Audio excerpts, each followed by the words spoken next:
Pronto, começamos então. Então, essa reportagem aqui está dentro do contexto do que a gente falou.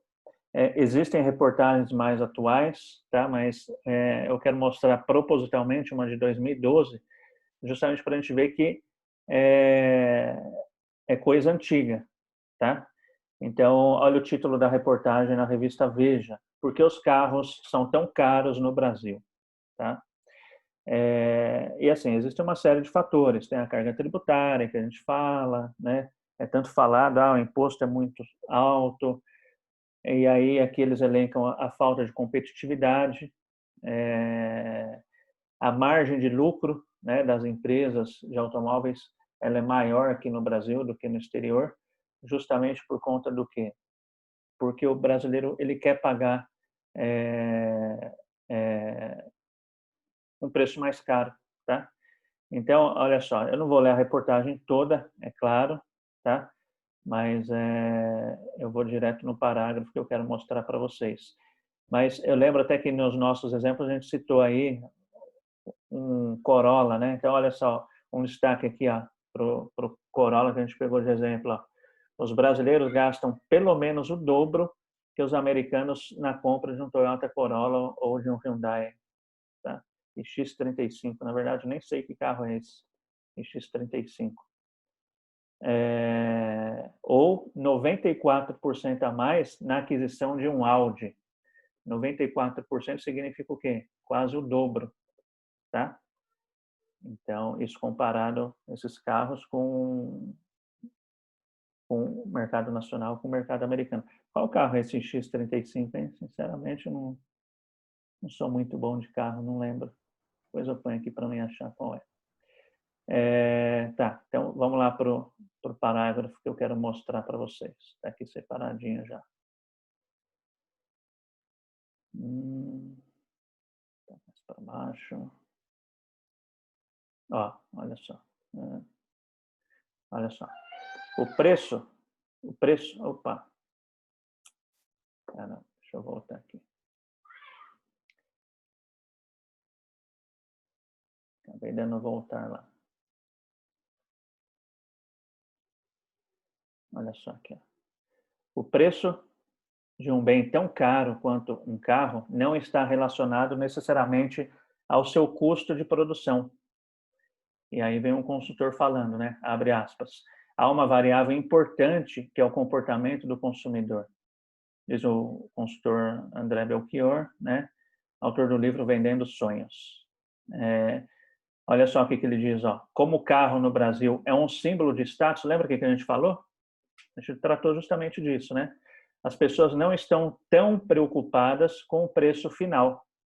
Querem mesmo é saber se as prestações cabem no bolso, tá? Então, isso aqui vem justamente ao encontro do que a gente conversou aí na semana passada.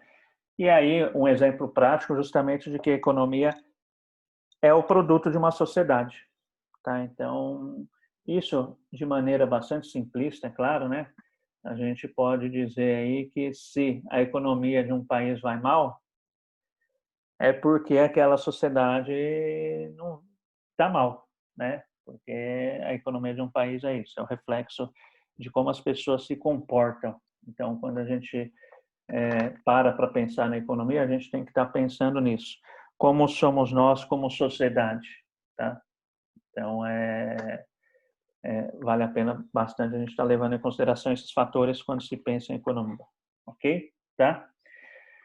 Então, vamos lá. Mercado financeiro de capitais, a gente vai começar emendando justamente com a economia, né? Quando vocês estudarem economia, vocês devem ter visto, não tem problema se não lembrar, tá? Mas vocês viram, vocês chegaram a ver a tela que eu coloquei aqui ou não? Da reportagem? Sim. Oi? Ah, tá. Vocês estão vendo a tela do Excel aqui agora? Sim. Então tá bom. Então, quando vocês estudaram economia lá atrás, comecinho do curso talvez, vocês viram que a economia é uma ciência, né? E uma ciência, ela surge para quê, gente? Qual a finalidade de uma ciência? Seja ela exata ou não. Por que surge uma ciência?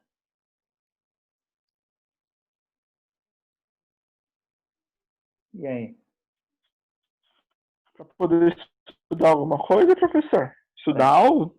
Para poder estudar alguma É coisa. isso? Que coisa especificamente? É isso, para No estudar algo. caso da matéria, né, estudar como seria. No caso da matéria, seria estudar a academia, a economia. Seria isso? Sim, O isso, estudo da economia? isso, então, mas por que surge o estudo da economia? Por que surge essa ciência chamada economia? Porque se a gente for analisar a economia não, a ciência, ela é um efeito, né? Ela não é uma causa. Ela não surge por si só. Ela tem uma causa. Então, a ciência é o efeito de alguma coisa que a causou, não é? O que dá origem aí ao surgimento de uma ciência. Sugestões? Não? O que dá origem ao surgimento de uma ciência é um problema, não é? É um problema. Então, por causa dos problemas é que surgem as ciências, ok? Então, com base nisso, a gente pode depreender que as ciências econômicas, ou seja, a economia, ela surgiu porque existe um problema a ser estudado, tá? Não necessariamente que vá resolver esse problema, mas o importante de se estudar um problema é para tentar, ainda que não se consiga resolver o problema, é minimizar os seus efeitos negativos e tentar potencializar os seus efeitos positivos. Não é isso? Tá? Então, diante disso, eu pergunto aí para ver se alguém lembra, qual é o grande problema estudado em economia? A economia surgiu, então, para estudar um problema. Qual problema? A inflação, professor? Oi? A inflação, a oscilação dos valores? A inflação é um produto do problema. Antes disso, Professor, seria escassez? escassez tem a ver com a escassez, né? Escassez do quê? De recursos, não é isso? Isso, Isso. De recurso. né? Então, isso. Só que a escassez de recurso por si só, se a gente for pensar, é um problema? Então, exemplo, vou dar um exemplo. Vamos dar um exemplo bem assim, exagerado, né? Marte é um planeta, né? Lá tem escassez de tudo, mas isso é um problema lá? A escassez lá? Não, não é? Então, assim, a escassez pode fazer gerar um problema, mas ela por si só não é. Mas a escassez dos recursos, né, os recursos limitados, ela pode gerar um problema. Só que ela por si só não é, tá? Recursos limitados. O que faz o recurso limitado se transformar num problema?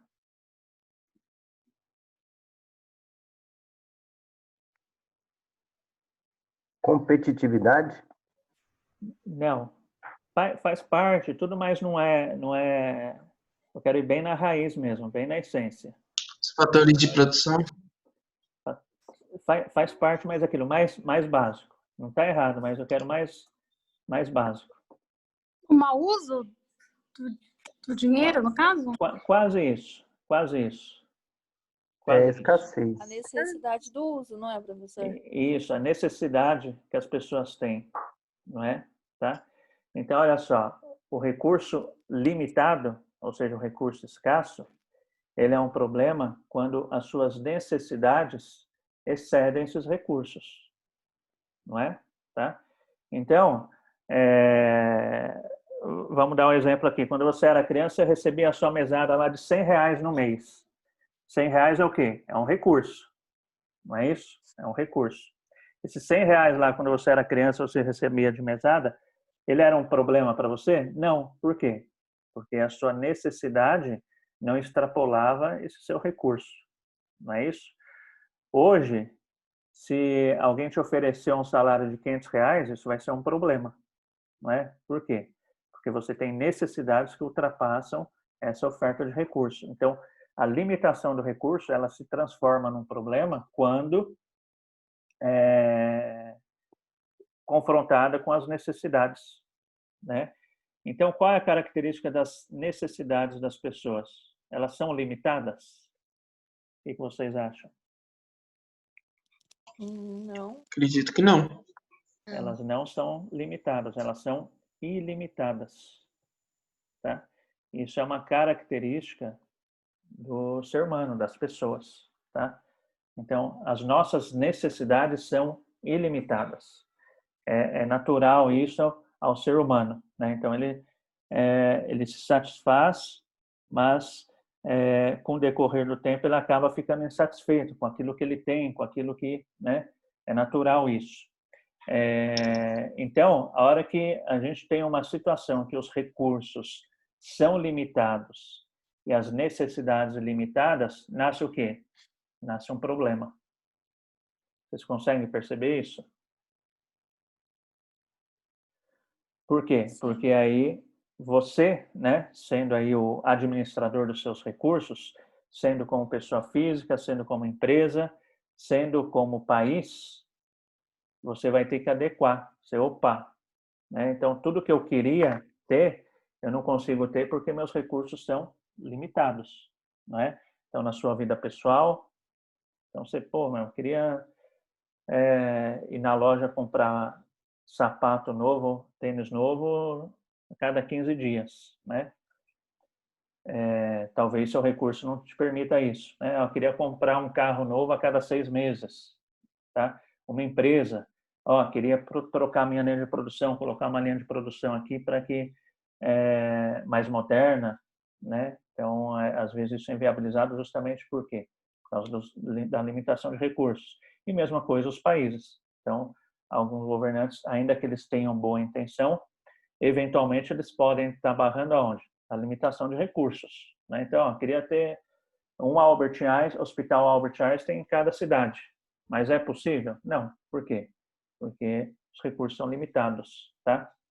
Então, o que ocorre é justamente isso, o nascimento de um problema quando você confronta os recursos existentes, tá, na mão das pessoas, na mão das empresas, na mão dos países, com as necessidades dessas pessoas, ok?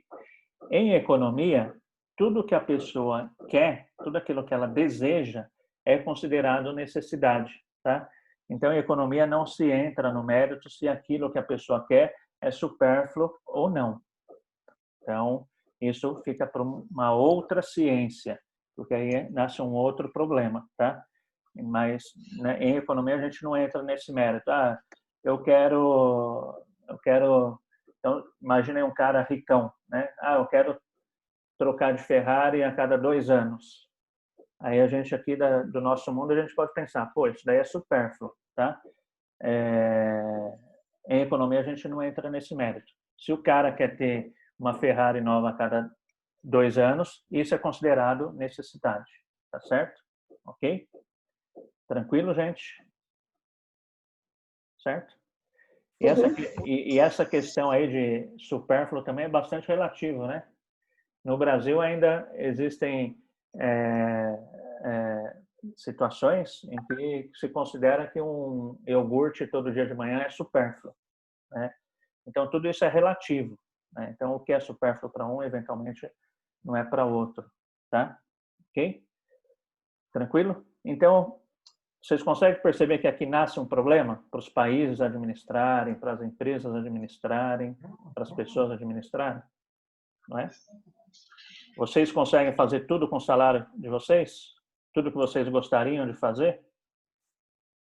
Não. Não? Então, que bom. Então, assim, eu me sinto confortável porque não é só eu que tenho esse problema, então, né? Professor. Nós sabemos. Tá? Sim? Quem chamou?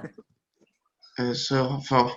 Você falou assim que referente às necessidades, eu posso também informar sobre os desejos individuais? Sim, exatamente. Pode sim, tá? São desejos individuais. na questão, no Ou contexto coletivo. econômico, isso ou coletivo, são considerados necessidades, tá? Ah, sim. Porque quando a gente usa a palavra necessidade, talvez dá aquela impressão, é aquilo só que é necessário? Não, é tudo, tá? Em economia entra tudo. É algo que eu tenho frequência de consumir, né? Frequência ou que É você um queira, né? desejo, é um desejo que eu É um tenho com desejo, frequência né? de consumir. Ou não necessariamente frequência. Então você fala, pô, eu queria pelo menos uma vez viajar para a China, né? É um lugar que ainda não se tem uma frequência que você vai lá, você tem um sonho de ir para a China uma vez na sua vida, né? Isso é considerado uma necessidade, ainda que não seja frequente, tá? Então, Entendi. necessidade é desejo de consumo, independente de frequência, Beleza. tá? Ok? Uhum. Então, aí nasce esse grande problema que a gente tem que administrar. E assim, não é fácil, né? A gente sabe que não é fácil. Se virar com isso daí, não é nada fácil. Então, o que ocorre na prática é as pessoas que conseguem administrar um pouco melhor esse problema, tá? Os países que conseguem administrar um pouco melhor esse problema vão apresentar resultados diferentes, tá?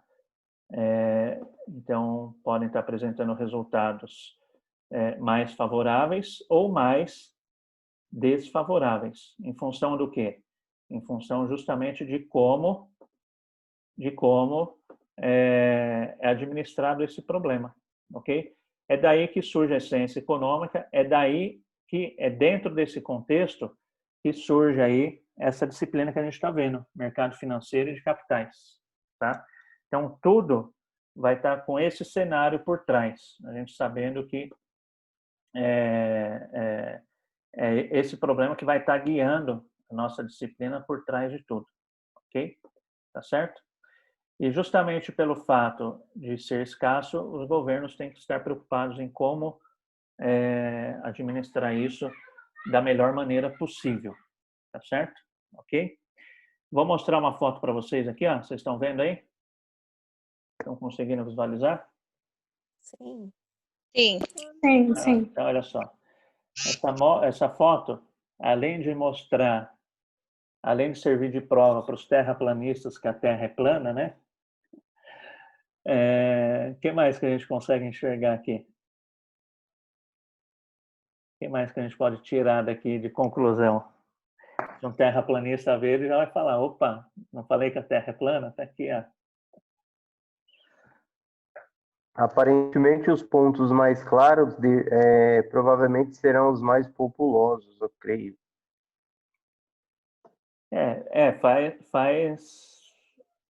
É uma dedução correta, não é errada, não. Então, se você relacionou os pontos mais luminosos com mais população, né? O que mais?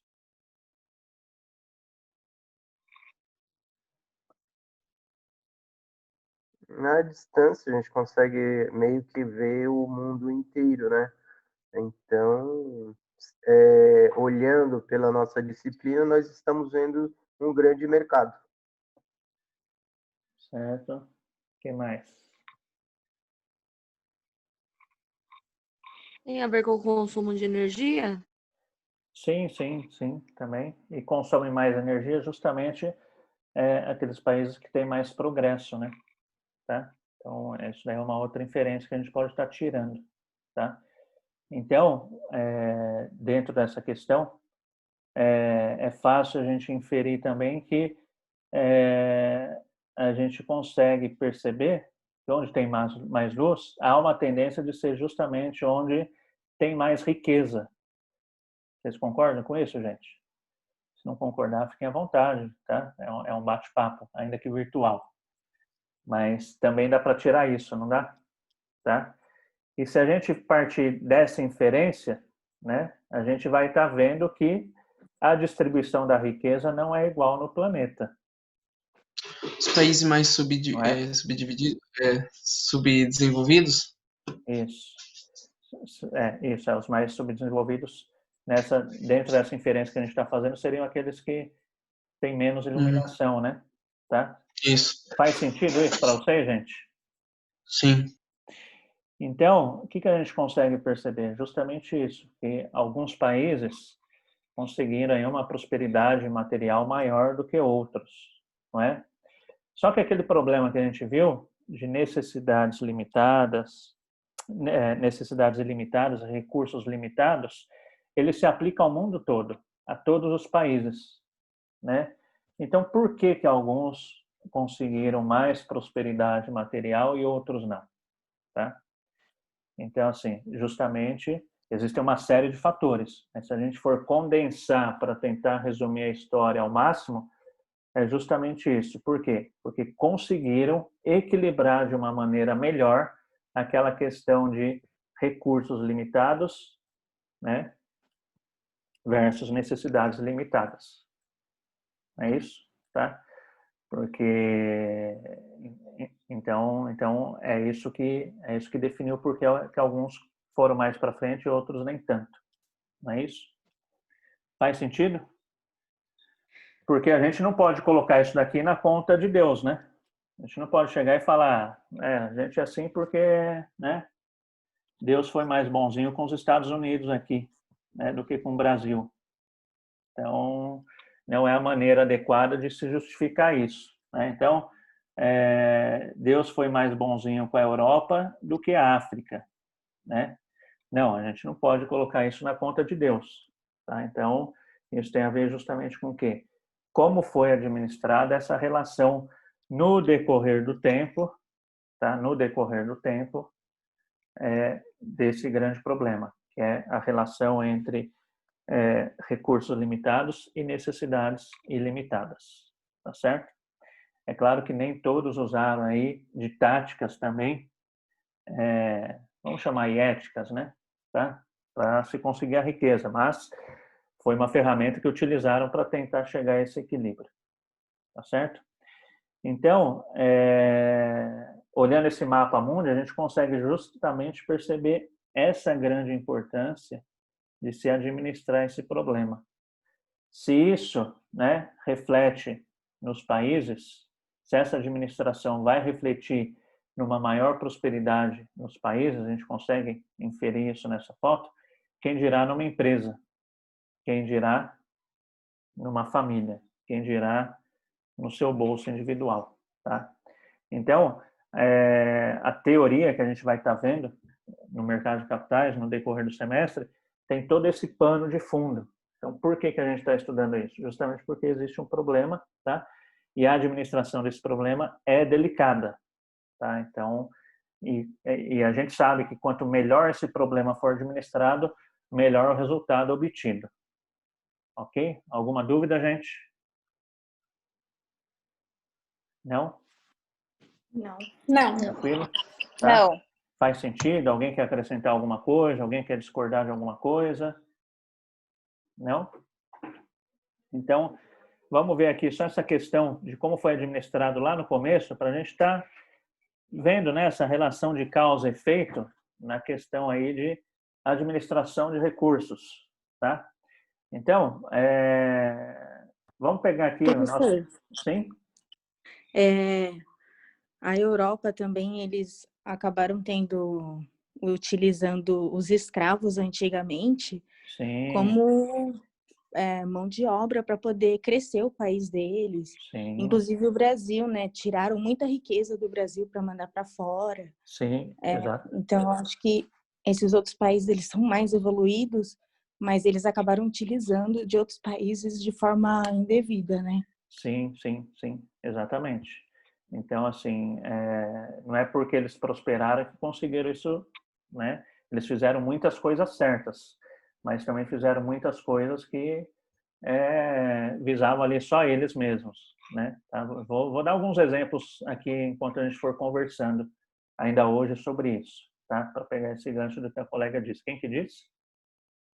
Maiara? É a Maiara? Não? Eliane. Tá, Eliane. Tá bom? Então, vamos lá. Vamos analisar aqui, né? Então, vamos pegar aqui o continente americano como um todo, América do Norte e América do Sul, né?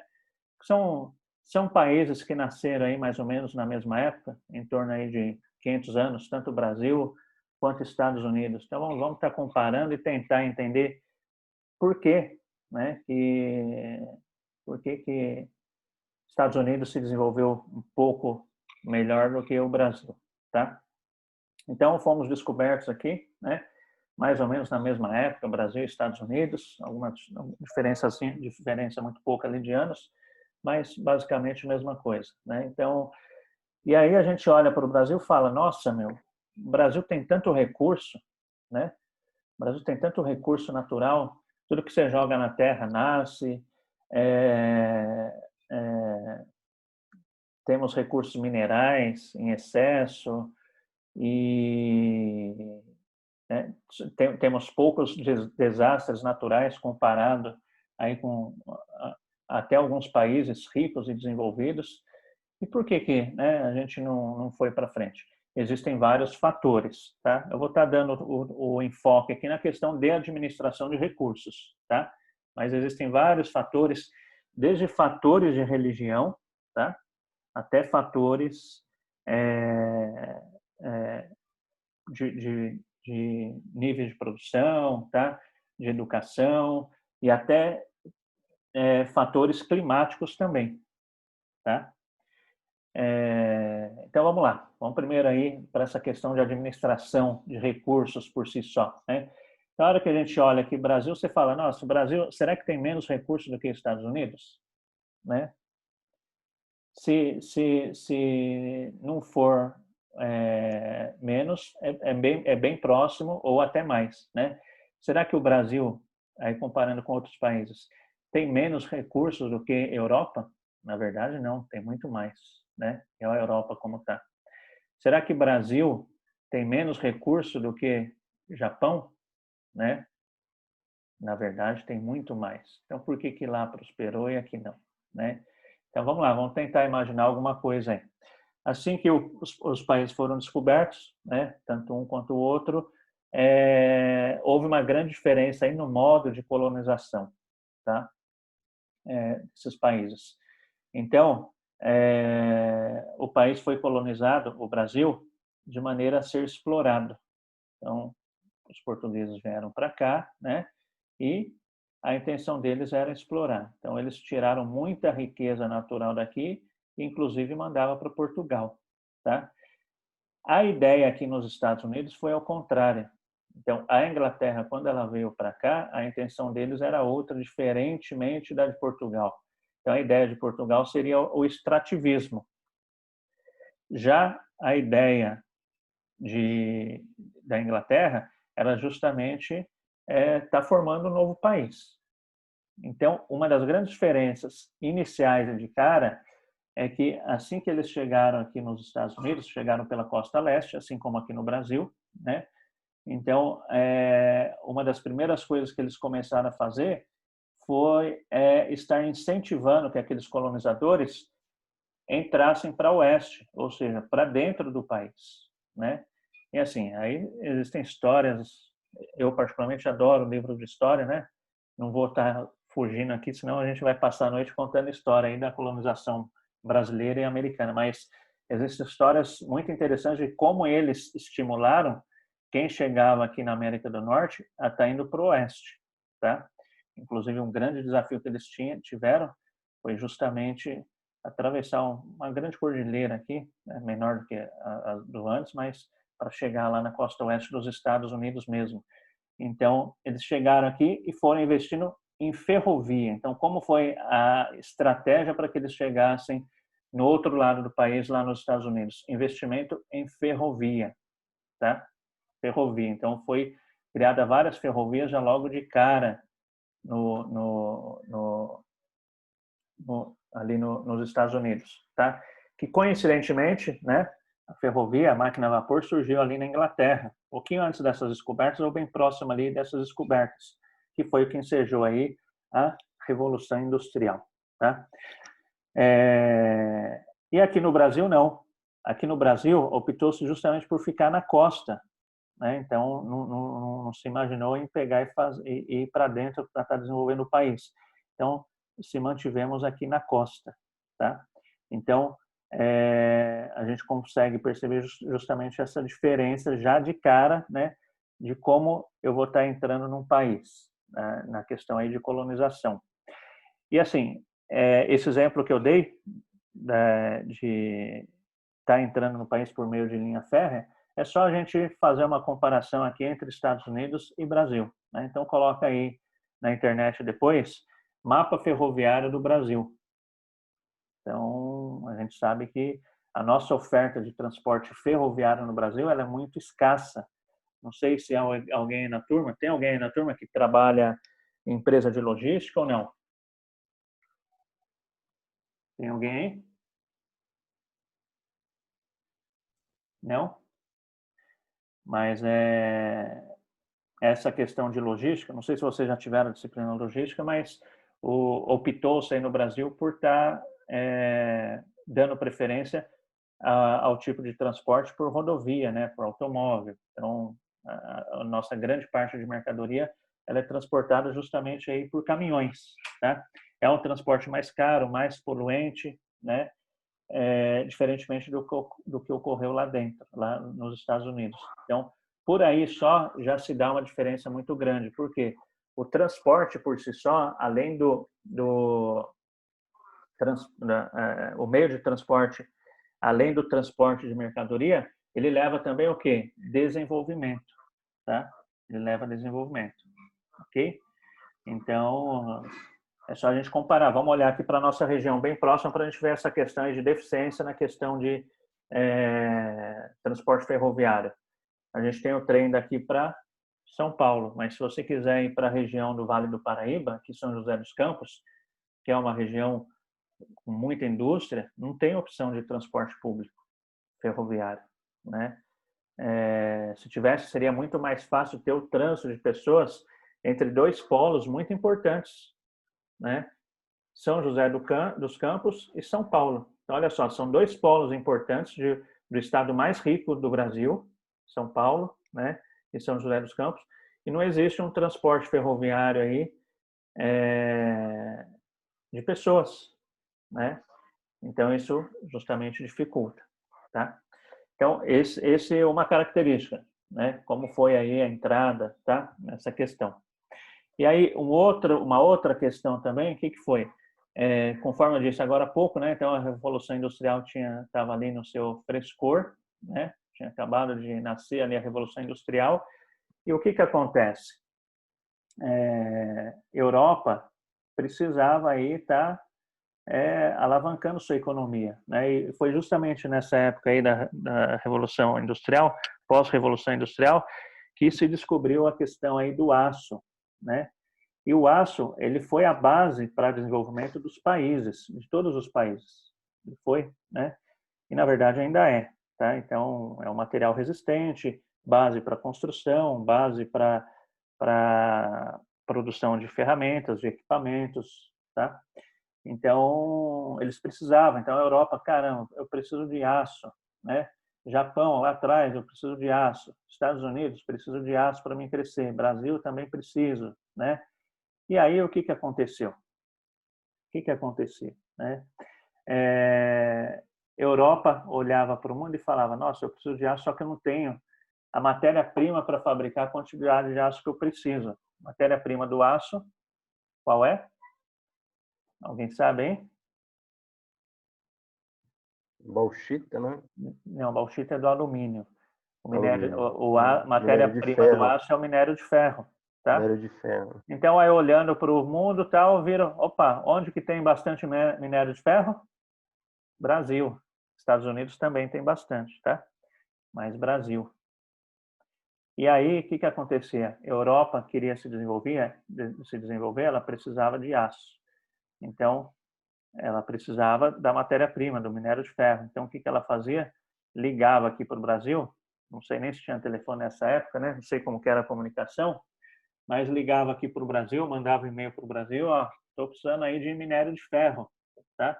Estados Unidos, apesar de ter minério de ferro, também ligava aqui para o Brasil, ó, estou precisando de minério de ferro para mim produzir o meu aço aqui.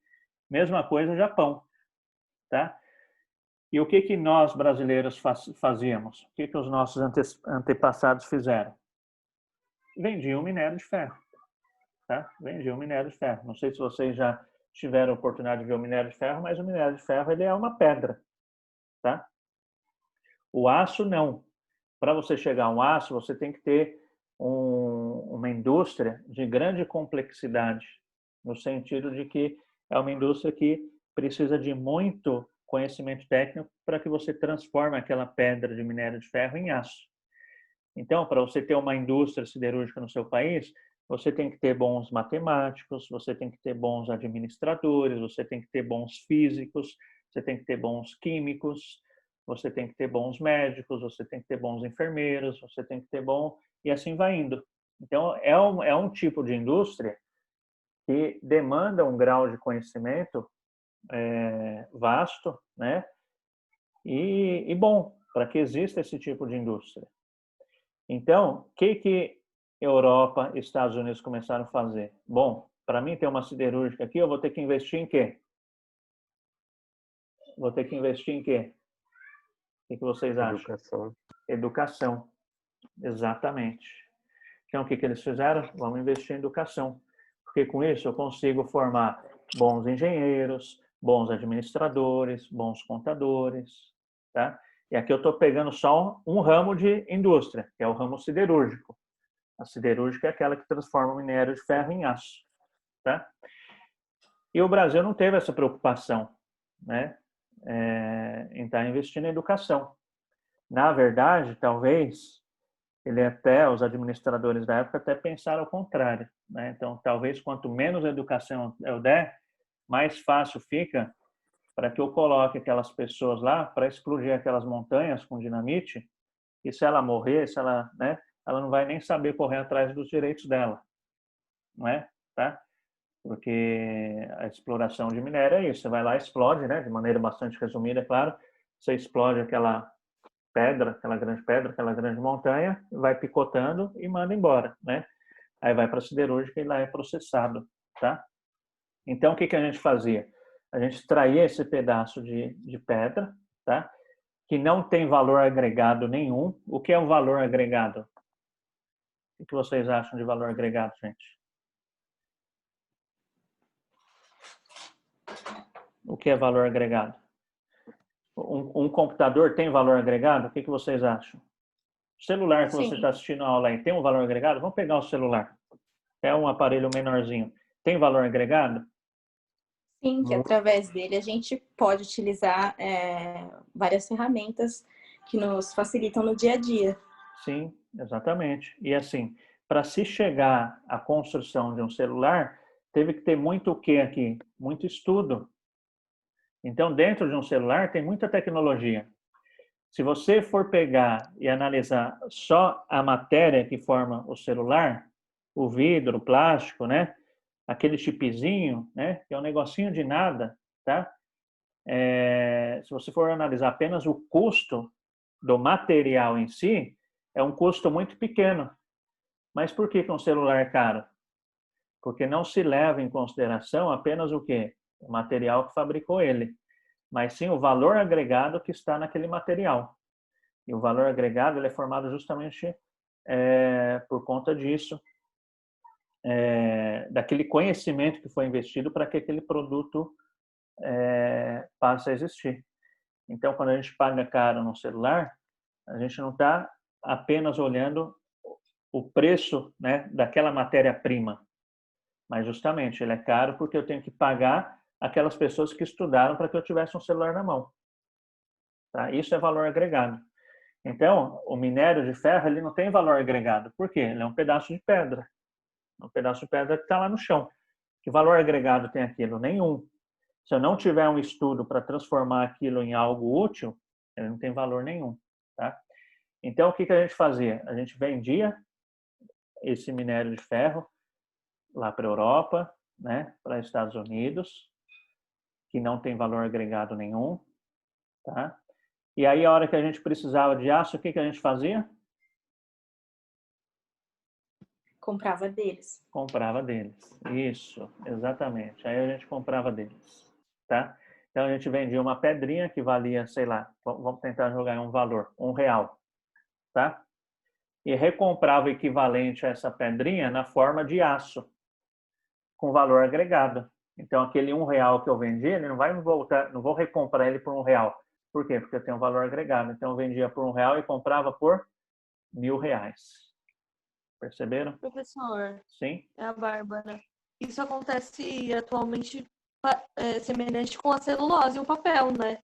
Nós vendemos a celulose e compramos o papel. Sim, sim. É. Então, o que mais me chateia é justamente ver que aquilo que ocorria lá atrás ainda continua ocorrendo, né? O que mais me deixa chateado é isso, que você fala, pô, os caras erraram lá atrás, né? Não sei o que, tal, né? Que pena, né? Aí você fica chateado, mas a hora que você constata que hoje ainda continua, e com vários produtos, tem o caso da celulose que a colega disse, tá? Eu estou dando o exemplo do minério de ferro, mas isso ainda acontece com o minério de ferro e acontece com outros, tá? Petróleo também, né, professor? Petróleo, exatamente, petróleo. Então, é assim, gente, é isso que me deixa chateado. Quando eu leio o que aconteceu lá no passado, não me chateia especificamente aquilo que ficou lá no passado, mas justamente a condução, né? Isso, pessoal, é independente de governo, tá? Então, não estou querendo falar mal veladamente do governo atual, porque acontece no dele, isso é fato. E ocorreu nos outros também, tá? Então, assim, de fato, o que a gente vê, assim, meu entendimento, tá? É que falta aí administradores públicos. Administradores públicos é isso, governo, tá? E quando eu falo governo, são as 3 esferas de governo: executivo, legislativo e judiciário, né? Então, a gente tem uma carência muito grande aí de administradores do nosso país que pensam de fato, que queiram pensar no nosso interesse nacional. É muita propaganda, né? Mas muita pouca ação, tá? Porque isso ainda ocorre hoje. Então, hoje a gente tem um exemplo bastante comum nessa questão do minério de ferro. Só para exemplificar para vocês. Um dos maiores consumidores hoje em dia de aço é a China, tá? Então, a China tem se desenvolvido lá por meios escusos, né? A gente não vai entrar no mérito aí da China, porque daria horas de conversa, né, sobre os meios que ela utiliza para enriquecer, mas é fato, ela está enriquecendo e ela utiliza aço, né? Justamente porque a base da economia moderna, né? A base da economia não, a base da sociedade moderna é baseada em aço. Então, ela compra muito aço do mundo. Aliás, muito aço não. Ela precisa ter um consumo muito grande de aço, tá? Então, o que a China fez hoje? Isso é hoje, né? Ela criou siderúrgicas aonde? Dentro da China. Um dos maiores fornecedores de minério de ferro da China, hoje, atualmente, sabe quem é? Alguém tem alguma sugestão? Brasil. O Brasil. Somos nós, o Brasil, tá? E aí, o que ocorre? Então, aí, olha só que interessante. Então, nós somos um dos maiores fornecedores, eu não tenho a precisão aqui, mas eu arriscaria dizer que a gente é o maior fornecedor de minério de ferro para a China, tá? Então, a gente vai lá e, assim, é interessante que a hora que você vê que você está vendendo minério de ferro, né, que é aquela pedra que é explorada ali de uma rocha grande, você vê que, literalmente, você está vendendo um pedaço do seu país, né? Porque é um pedaço que está indo embora, né? É uma pedra, é uma rocha que você pegou e despedaçou. Então, está indo embora, né? Então, o que acontece? O Brasil fornece. Como, como a necessidade que o Brasil tem interna de consumo de aço não é atendida pelas siderúrgicas que ele tem hoje, então, ele ainda importa muito. Ele ainda faz muita importação de aço, ainda hoje em dia, tá? E aí, com isso, esse ciclo que ocorreu lá no passado, ele se repete hoje. Então, o Brasil, ele manda aço para a China. E aí, olha que interessante. Como o consumo de aço na China, o consumo interno de aço na China é alto, há uma tendência de ocorrer o quê com o preço do aço que a China fabrica? Subir ou descer? Subir. Então, por causa do consumo interno da China, há uma tendência do preço do aço chinês subir, né? Porque tem bastante procura. Então, a gente paga um preço caro, inclusive pelo aço, porque a China consome muito, tá? Tem da oferta e da demanda, ok? E aí, o que acontece? A gente manda um minério de ferro, e aí a gente liga para a China e fala, ó, China, me manda o aço. Aí a China manda o aço, da mesma maneira, com valor agregado, e ainda mais caro, por causa dessa relação aí da oferta e demanda, né? E aí, olha só que interessante, um dos maiores navios cargueiros, o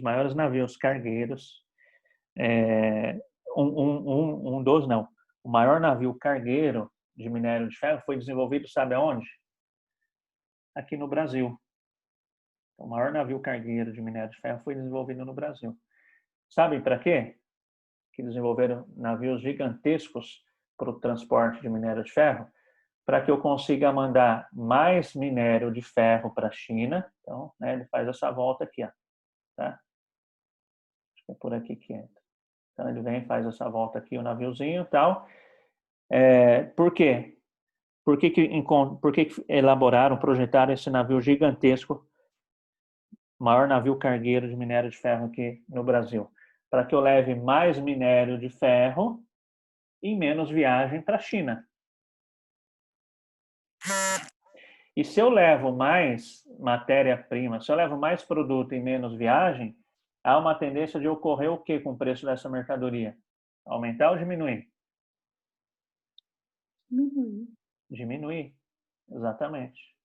Então, olha só, nós brasileiros encontramos uma maneira do quê? De vender minério de ferro mais barato para quem? Para a China, que passou a nos vender aço mais caro. Olha que negócio, literalmente, da onde? Da China. Da China. Perceberam? É criação nossa, né? Então, a China obrigou, né? A China não obrigou, foi uma opção do nosso governo, né? Ele autorizou isso. Ah, tá falando mal do Bolsonaro? É aquilo, eu não quero falar mal de ninguém, tá? Isso daí já vem e se mantém. Então, quem fez errado e quem mantém, para mim, né? Tem a mesma culpa. É claro que com o passar do tempo vai ficando difícil você se desvincular de armadilhas, de ciladas. Por quê? Porque você fica dependente, né? Então a China ficou rico e assim a gente sabe que existe uma desigualdade de poder entre países ricos e países pobres. E a gente sabe, achando justo ou não, concordando ou não, e a gente sabe que quem manda na regra do jogo é quem? São os mais ricos, não é? Quem tem mais? Isso. Então, assim, é claro que é difícil sair desse jogo também, não é simples, tá? Então, só que foi a gente mesmo que criou uma maneira de fazer eles ficarem mais ricos, não é? Então, da mesma maneira, Estados Unidos ligava para a gente e falava, ó, Brasil, preciso de minério de ferro. O que a gente fazia? Mandava, tá? Aí a gente ia comprar aço de quem? Dos Estados Unidos também. Mesma coisa, Europa. Então, ó, Brasil, preciso de minério de ferro. Mandava. Ó, Europa, preciso de aço. O que a gente fazia? Comprava, tá? Então, isso ainda ocorre. O exemplo de minério de ferro, o exemplo da celulose, tá? E vou dar mais um exemplo aí do que ocorre nessa questão aí de, né, vender produtos sem valor agregado. Vou pegar a questão aí do petróleo. Então, o que ocorre com o petróleo? Há um tempo atrás, foi até no governo do PT, tá? Vamos falar que eu estou falando do Bolsonaro, então agora eu vou falar do PT. Não tenho nada contra eles também, tá? Mas são fatos. Na época do governo do PT, se não me engano, em 2011, alguma coisa assim, foram lá na TV e falaram, nossa, o Brasil agora é autossuficiente em petróleo. Isso é verdade ou mentira? O que vocês acham? O que vocês entendem por autossuficiência em petróleo? Professor, foi aquela época do pré-sal? Isso, foi mais ou menos por ali. O que vocês entendem por autossuficiência em petróleo? Que não depende de ninguém. Que eu não dependo de outros países, né, para explorar aquele petróleo, tá? Então, o que eles fazem é o seguinte, para falar que um país é autossuficiente em petróleo, eles usam a seguinte lógica. É uma lógica matemática, tá? Que aí, é claro, eu uso a matemática para me favorecer, né? Então, o petróleo é uma matéria-prima que é base aí para muitos tipos de produtos. Então, fabrica plástico, fabrica tudo que é sintético, né? E a gente vive aí num mundo cheio de coisa sintética. Então, a maior parte do que está ao nosso redor é coisa sintética, tá? E tudo isso vem do petróleo. E aí, o que eles fazem? Eles falam, bom, para fazer tudo que a gente faz de derivado de petróleo, a gente precisa, sei lá, de 1 milhão de barris de petróleo por dia, tá? Então, essa lógica. Então, tudo que eu produzo de derivado de petróleo, produzo ou consumo no meu país de derivado de petróleo, equivaleria aí a 1 milhão de barris de petróleo. E aí, o que acontece? O país é considerado autossuficiente quando ele consegue explorar esse petróleo em território interno dele, em território dele. Tá? Então, o Brasil consegue explorar o petróleo lá do alto mar ou até no continente, essa quantidade? Sim, consegue. Tá? Então, aí se fala que é autossuficiente, só que isso é um raciocínio não muito correto. Por quê? Porque o petróleo por si só, não sei se alguém já teve a oportunidade de ver petróleo, mas o petróleo é um óleo, né? O petróleo é um óleo que ele por si só ali não serve para nada, tá? Ele suja, né? É pior do que óleo queimado de carro, fedido, né? Então ele por si só não vale para nada. Então, para que ele passe a valer alguma coisa, você tem que fazer o quê? Você tem que pegar esse petróleo cru e transformá-los em produtos com valor agregado. Então, um exemplo, gasolina. Então, você tem que ter todo um processo químico, físico, para transformar o petróleo em gasolina. Tá? E a gasolina é um dos produtos que menos tem valor agregado no petróleo. O subproduto do petróleo que mais tem valor agregado é um produto que se chama nafta, tá? Que é a base justamente para fazer tudo que é sintético, tudo que é de plástico, tudo, né? Tudo que nos rodeia vem desse subproduto que se chama nafta. E o que ocorre é o quê? É que para se fabricar essa nafta ou a gasolina, a gente tem que ter o quê? Indústria que faça isso. Então, o grande problema é que a gente não tem indústria que consegue transformar todo aquele petróleo que a gente explora em território nacional nos subprodutos que a gente faz uso. Então, a gasolina até pouco tempo atrás, hoje não sei ao certo, tá? Mas até pouco tempo atrás, a gasolina interna que a gente consumia,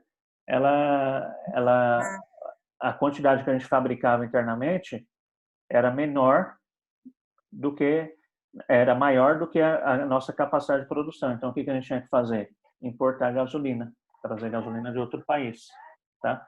Porque a gente não tem tecnologia não, a gente não tem capacidade instalada para transformar aquele petróleo todo em gasolina. E assim também para a nafta.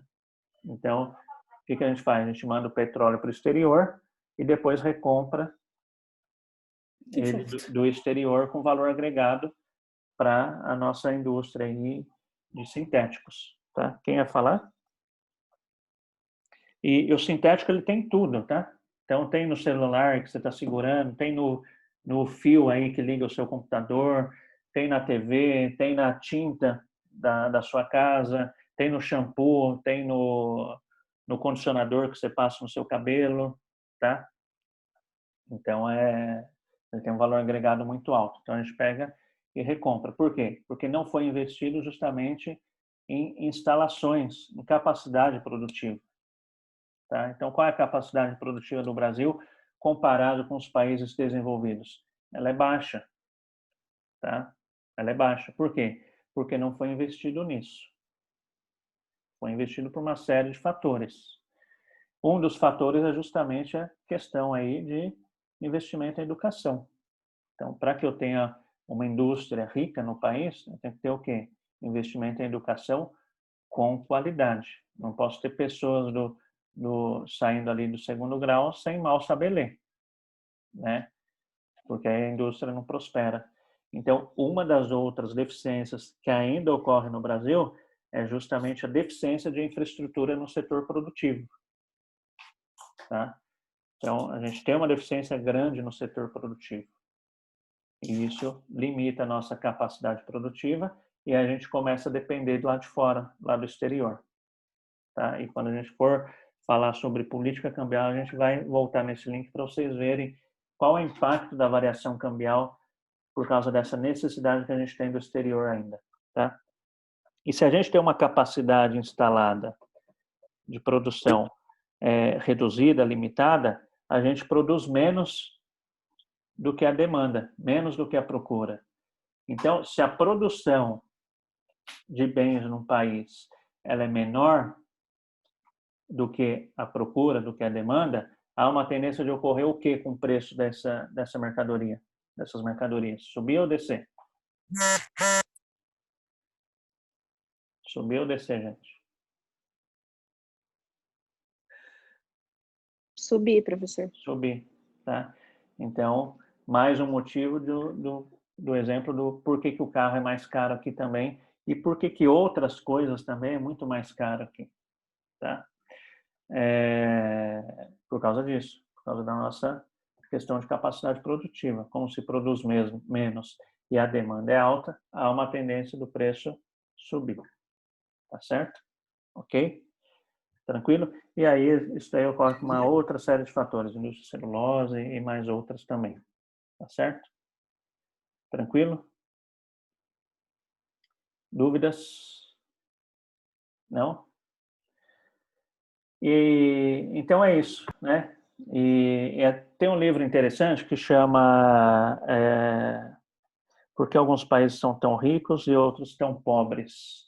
Riqueza e a pobreza das nações. Depois até coloco aqui para vocês verem, tá? Quem tiver curiosidade, depois leia esse livro. É um livro um Tem pouquinho... PDF, professor? Oi? Tem Entendi? PDF? Não sei, não sei. Deixa eu colocar o nome dele aqui para vocês. Deixa eu colocar aqui. Pobreza e riqueza das nações. O nome do cara é David S. Lentz. David S. Lentz. Vamos ver. Aqui, imagens. Aqui, ó. Esse livro aqui, ó. Tá? Esse livro aqui, ó. Quem tiver interesse, tá? Ele vai dar uma explicação muito mais profunda, é claro, do que essa que eu dei, tá? Por que alguns países ficaram tão ricos e outros não?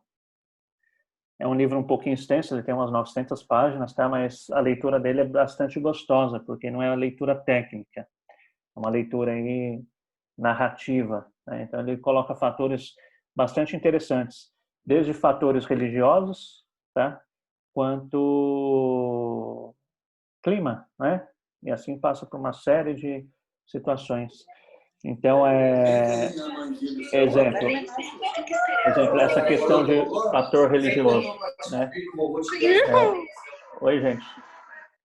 Essa questão aí de fator religioso. Quando o Brasil estava ali no começo, né? A religião tinha uma grande influência, assim, entendia-se, né, que acumular riqueza era pecado. Então, acumular riqueza era pecado. Só que, em contrapartida, se você não podia acumular riqueza, mas você tinha que pegar e jogar lá a sua moedinha lá para... Tem um nome, isso esqueci como que chama, né? Para a igreja... Dízimo? Não é dízimo, não. Não é dízimo, não. Oferta? Não. Ô, professor. Um negócio lá para expiar os pecados dos seus antepassados que morreram. Eu não lembro, depois eu fugiu a palavra, tá?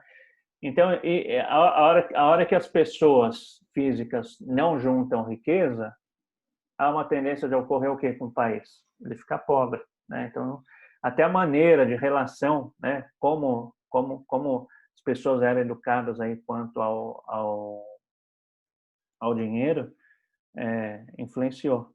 E tem a questão do clima também. Quem chamou aí, gente? Alguém chamou aí. Professor, Pode no falar. caso, isso, quando o senhor comentou referente à própria igreja dizer que ela era um pecado, Aham, é o que o senhor acabou de falar. isso. Então, foi uma forma de usufruir mais ainda dos nossos recursos naturais, né? Sim, Colocando na nossa cabeça que isso era errado, enquanto isso, Estados Unidos, um país supercapitalista, né? Eles têm uma visão totalmente diferente, né? sim, Inclusive até sim. mesmo a religião deles, né? Sim, sim, aham, sim. Isso influencia na maneira, né, de como você vê a relação, no caso aqui do nosso contexto, com o dinheiro, né, tá? É isso daí mesmo. É, uma outra colocação que ele coloca é ao clima, que eu achei bastante interessante quando eu li isso. E se você for analisar, né, a gente der uma analisada no mapa mundi, se você for ver, os países mais pobres são justamente aqueles mais quentes, né? São aqueles mais quentes. Ele coloca essa observação, ele faz lá algumas ponderações que eu tendi a concordar com ele, né? Então, se a gente olhar no mapa mundo, a gente vai ver, caramba, é verdade, faz um pouco de sentido isso. É claro que há as exceções, mas até o clima ele cita. Por quê? Porque a questão de clima mais frio, segundo ele, favorece mais a produção. Então, as pessoas produzem mais num clima mais ameno do que num clima de calor, né? Eu, pelo menos, sinto isso pessoalmente para mim. Dia de calor, se não tiver ar-condicionado no serviço, eu produzo bem pouco, né? Então, eu vi que isso é um argumento bastante interessante, tá? E assim, e aí, ele falando disso, né, ele não cita, não cita situações que ocorreram no Brasil, mas aí lendo um outro livro, eu vi que de fato encaixa isso. Então, Albert Einstein, todos conhecem, já ouviram falar, um cara extremamente inteligente, e não sei se vocês sabem, mas ele visitou o Brasil. Eu não lembro se foram 2 vezes, mas uma é certeza, ele visitou o Brasil. Não lembro o ano exato, mas ele visitou o Rio de Janeiro especificamente, né? Então, um cara ali extremamente gênio, né?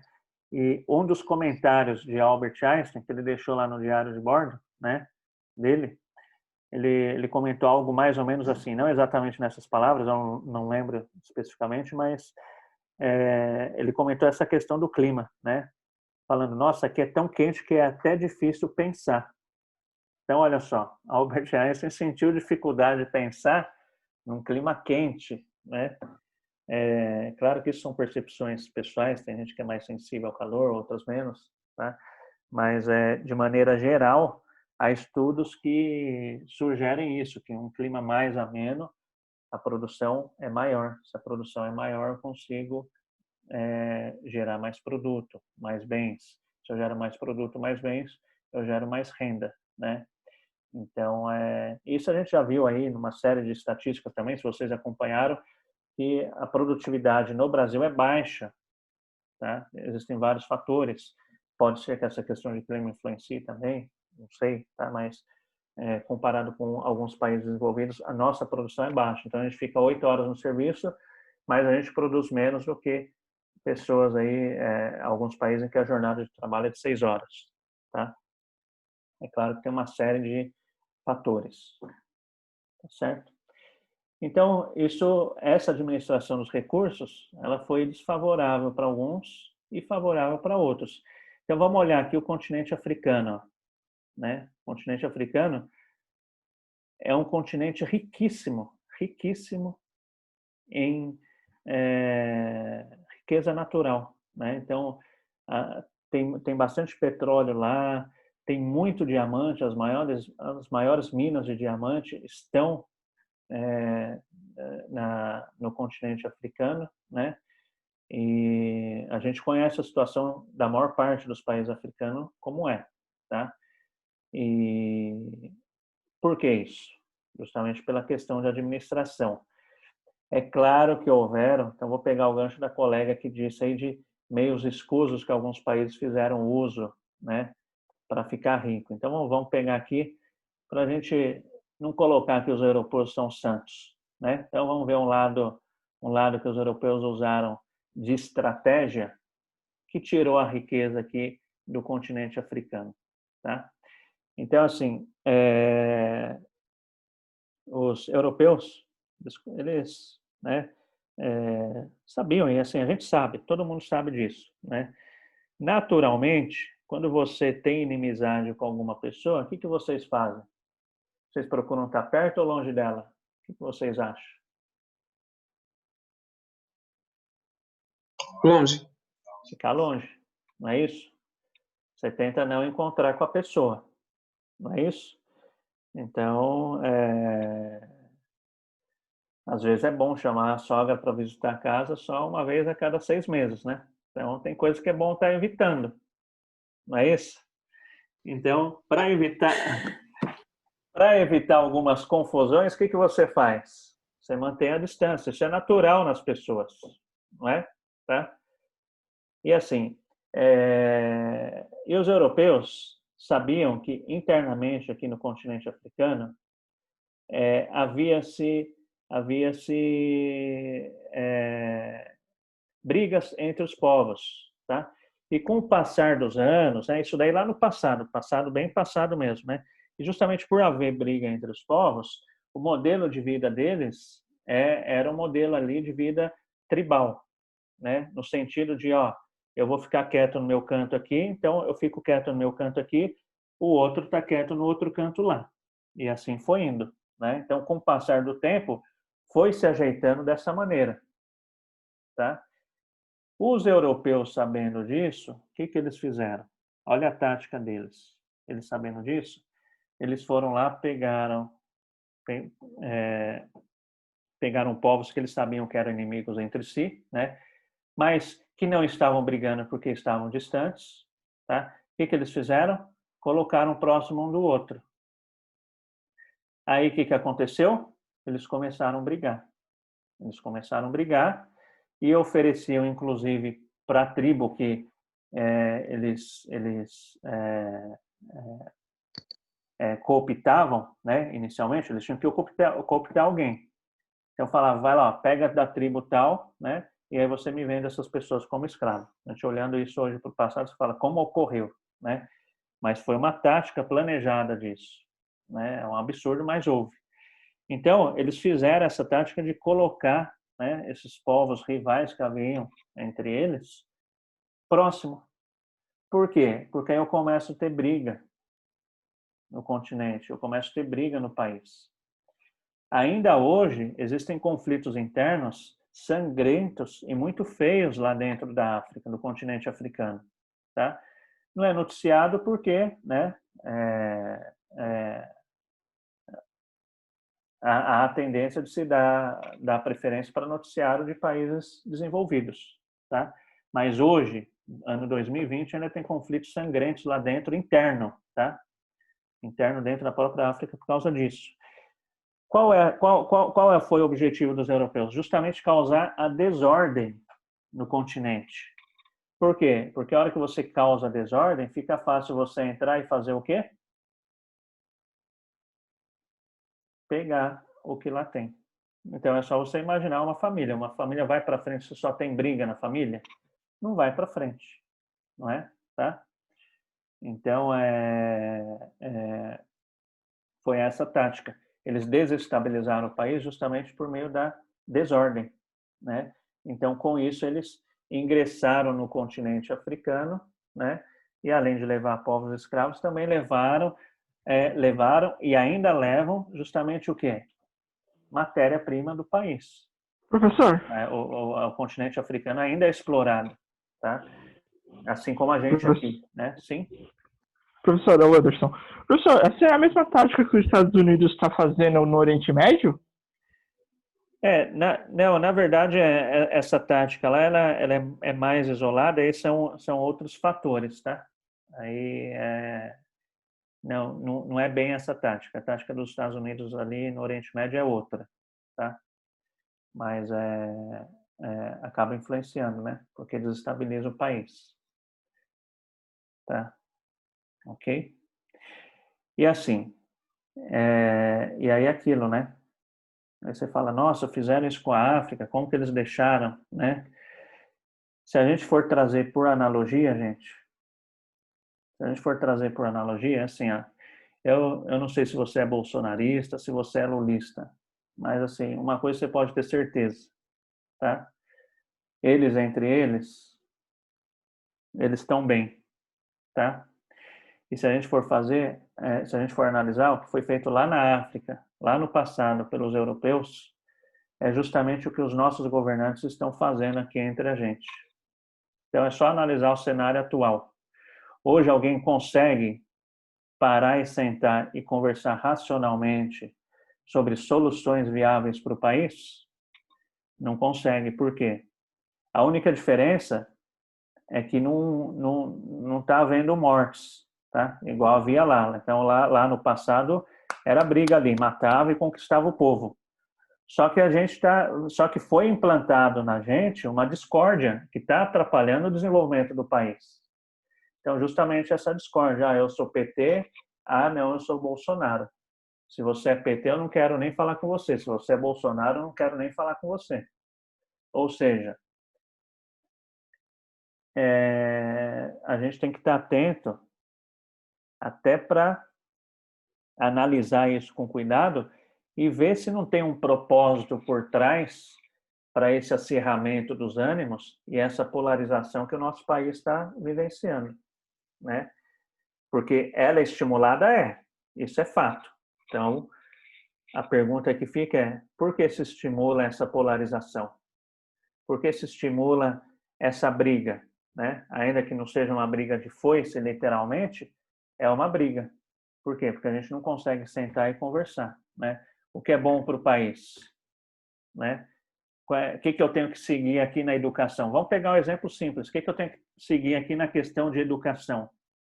Então, bolsonarista tem um entendimento, petista tem outro. E aí, um defende um lado, outro defende outro. O que acontece com a educação? Está parada.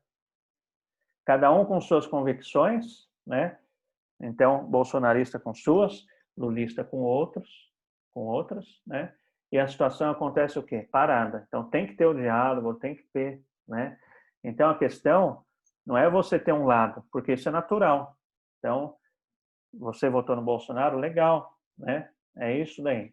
Você, né? Tá certo. Você votou no Lula, legal também. Não é questão disso, mas é questão de tem que ter o diálogo, justamente para que se chegue a uma média, tá? Então, se a gente for pensar, talvez está acontecendo a mesma coisa atualmente no Brasil, aquilo que ocorreu lá no passado. A diferença é isso, que não é briga corporal, né?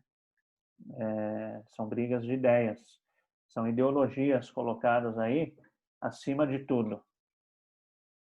Então, o que está acima do Brasil são as ideologias, tá? Então, não quero nem entrar no mérito aqui de qual ideologia é certa ou correta, tá?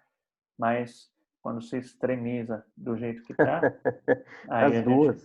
aí a gente não consegue ter acordo, né? A gente não consegue ter acordo, tá?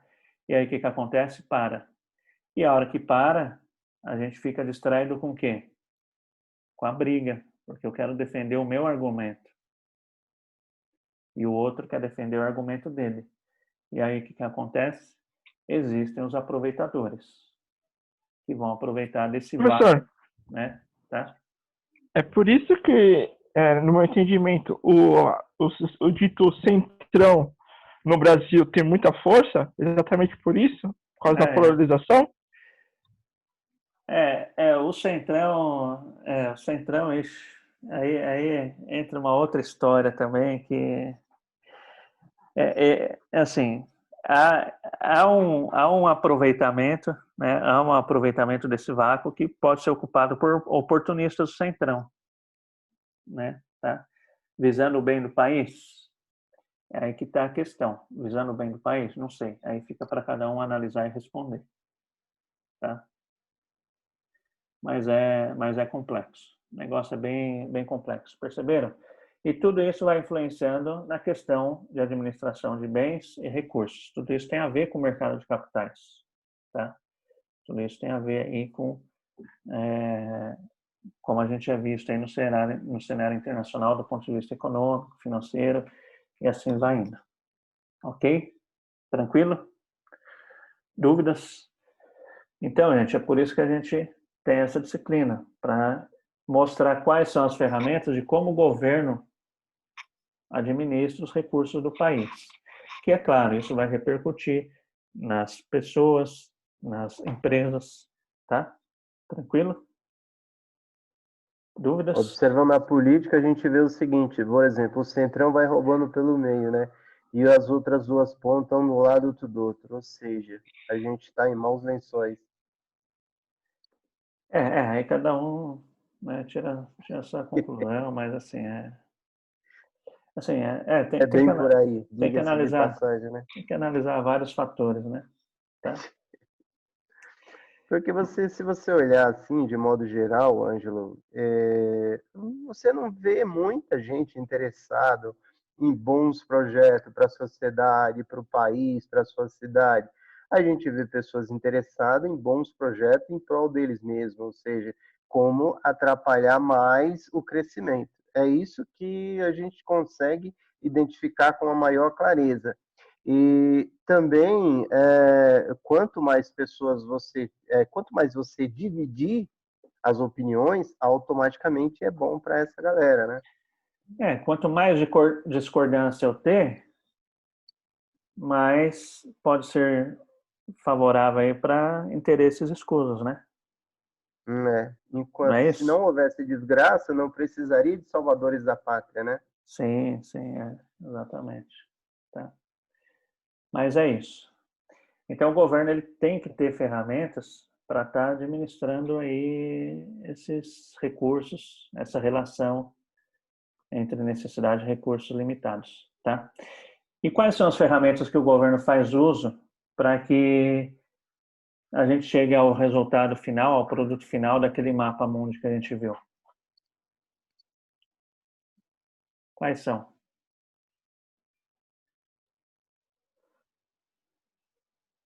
Alguém tem alguma sugestão? São 3 ferramentas. Vocês provavelmente já ouviram falar no jornal. Para essa disciplina, tá? Mercado financeiro de capitais, economia, é interessante vocês começarem a estarem atentos no noticiário econômico, tá? É claro, né? Sempre escute com sabedoria aquilo que falam, né? Tá? E aí? Pode repetir a Alguém tem pergunta? alguma sugestão? Quais são as ferramentas, as macro ferramentas que o governo faz uso para tentar chegar ao equilíbrio desse problema que a gente viu que existe, de recursos limitados com necessidades limitadas?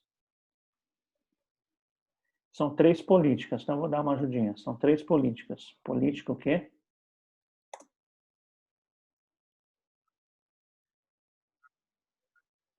Vou falar uma. Política monetária. Já ouviram essa expressão? Política monetária. Tá? É uma dessas 3 ferramentas. Também? Oi? Política partidária também? Não entendi? Política partidária? Entra também? Não, partidária não. A política de rendas, professor? Política governamental? Rendas fazem parte, isso, fazem parte, mas não especificamente. Política cambial. Política cambial. Orçamentária? Tem uma que tem a ver com a orçamentária, mas não se É a usa tributária? quase, tem a ver. Política fiscal? Política fiscal. Política fiscal, tá? Então, os governos eles fazem uso desses 3 tipos de política. Política monetária, política fiscal e política cambial, tá? São as ferramentas que o governo tem para estar equilibrando esse grande problema, tá? Ok? Opa, deixa eu deixar bonitinho aqui. esse grande problema. E conforme for administrado isso, o país vai ter um melhor ou pior resultado em relação aos demais, tá? Então, a gente vai começar a ver, a gente vai estar vendo, a gente não vai ver todas hoje, porque são assuntos extensos, a gente vai estar começando a ver o porquê dessas políticas, né? Quais são as características da política monetária, da política fiscal e da política cambial, tá? Como isso influencia no resultado final na administração de um país, tá certo? Como isso, ainda que seja executado pelo governo, vai influenciar no dia a dia de uma empresa. Como isso, ainda que seja influenciado ainda que seja executado pelo governo, vai influenciar na sua vida pessoal, tá? Como isso, ainda que executado pelo governo, vai influenciar em decisões pessoais sua de consumo. Então, e aí, eu compro uma casa ou não compro, né? Troco de carro ou não troco? Será que eu vou ser promovido ou não? Tá? Então, tudo isso, o manejo dessas três ferramentas, política monetária, política fiscal e cambial, vai influenciar nessas decisões, nesses detalhes da nossa vida pessoal, em decisões das empresas, em decisão do país como um todo, tá? Como isso for melhor administrado, vai ser suficiente aí para estar gerando mais prosperidade ou não para o país, ok? Tranquilo? Certo? Dúvidas? Então, as políticas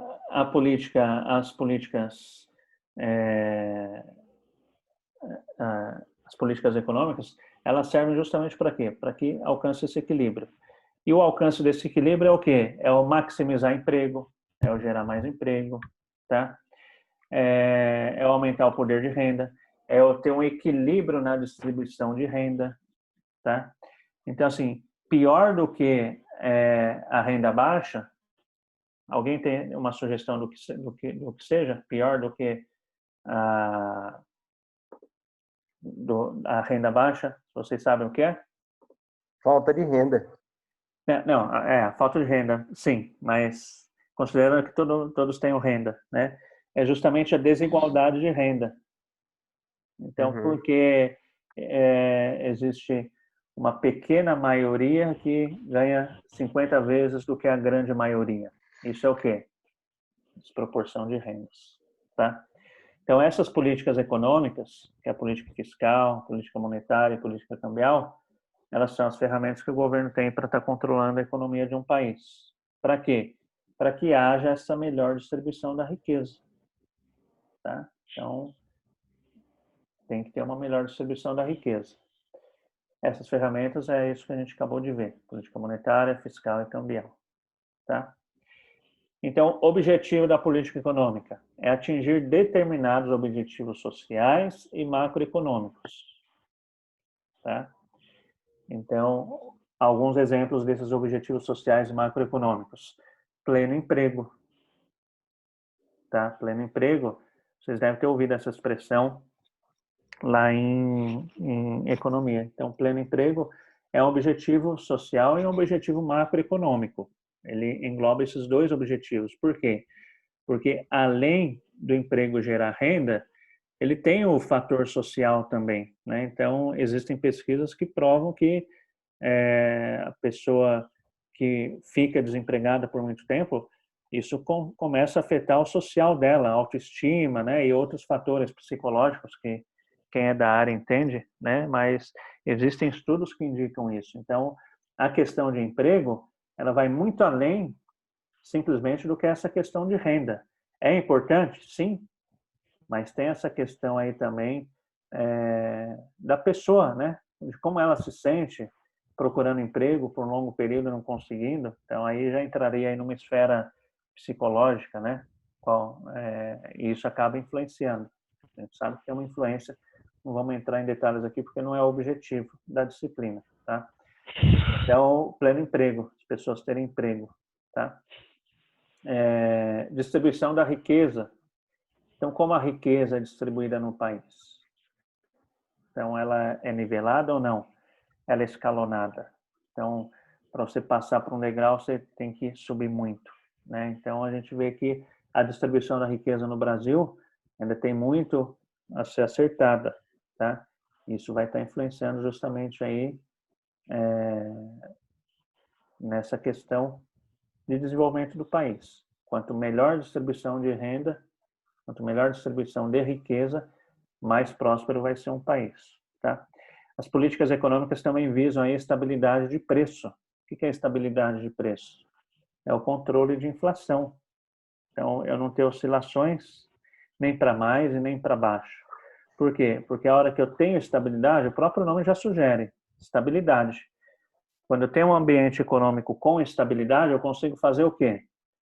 Eu consigo fazer planejamento, seja pessoal, seja de empresas, seja de governo, né? Então, quando eu não tenho estabilidade, eu não consigo fazer isso. Então, agora há pouco eu citei. Então, perguntas do tipo, compro uma casa ou não compro? É uma decisão que você, né, é uma decisão de longo prazo, você assume um compromisso de longo prazo, você tem que ter uma certa estabilidade para tomar uma decisão segura, não é? É claro que nem sempre vai ser possível aí, por mais estável que seja, você ter uma situação isenta de risco, mas quanto mais estável, mais você se arrisca a tomar decisões que geram crescimento no país. Então, estou dando aqui um exemplo de compra de imóvel, né? Vamos voltar aí para um outro bem de grande valor agregado, um automóvel, um carro. Então, compro o carro ou não compro? Então, você tem que estar, né, no ambiente de estabilidade. Para quê? Para que você tome uma decisão com um nível razoável de segurança, tá? E quando se tem estabilidade, as pessoas deixam de consumir. E se deixa de consumir, a gente já sabe que o nosso sistema é baseado no consumo. O nosso sistema vai tender aí a desandar, tá certo? E tudo isso, né? Então a junção aqui de pleno emprego, de distribuição de riqueza, de estabilidade de preço, vai trazer o quê? Esse finalzinho aqui, ó, o crescimento econômico, tá? Então, o objetivo da política, da adoção das políticas econômicas, que é a junção da política fiscal, monetária e cambial, é justamente o quê? É justamente trazer o crescimento econômico para um país, tá? Ok? E como se alcança? Justamente dessa maneira, tendo emprego, tendo distribuição de riqueza e tendo estabilidade de preços. Tá certo? Alguma dúvida? Alguém quer fazer algum comentário? Não? Não? Professor, Oi? Sim? O senhor depois pode mandar esse arquivo para a gente? Mando sim. Tá, Tá bom, obrigada. ele é bem basiquinho, ele só tem os tópicos para me lembrar, tá? Mas em questão então. assim, de conteúdo, ele é bem básico, tá? Depois até indico um livro para vocês também, mas eu passo. Ótimo. Sim. É só para me lembrar, Obrigada. eu tenho que falar isso ou aquilo, tá? Mais alguma dúvida, gente? Bom, então assim, vamos lá, vamos aí para a nossa primeira política. Vamos tratar aí da nossa política monetária, tá? Então, nossa política monetária. Alguém já ouviu falar de política monetária? Do que vocês acham que a política monetária vai tratar? Do money, dinheiro. Da grana? Dinheiro. Faz tá? Dinheiro. Então, política monetária vai estar tratando do dinheiro em circulação dentro de um país, tá? Política monetária vai tratar do dinheiro em circulação dentro de um país. Quanto mais ou menos volume de dinheiro eu tenho dentro do país, eu vou ter um ou outro resultado, que não necessariamente é bom ou ruim em função dessa condicional de eu ter mais ou menos, tá? Mas o governo ele precisa ter um certo controle do dinheiro que está em circulação no país, tá?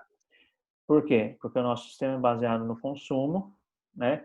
E existem alguns agravantes que fragilizam essa questão aí do dinheiro em circulação no país, tá? Então, olha só, vou dar um exemplozinho para vocês.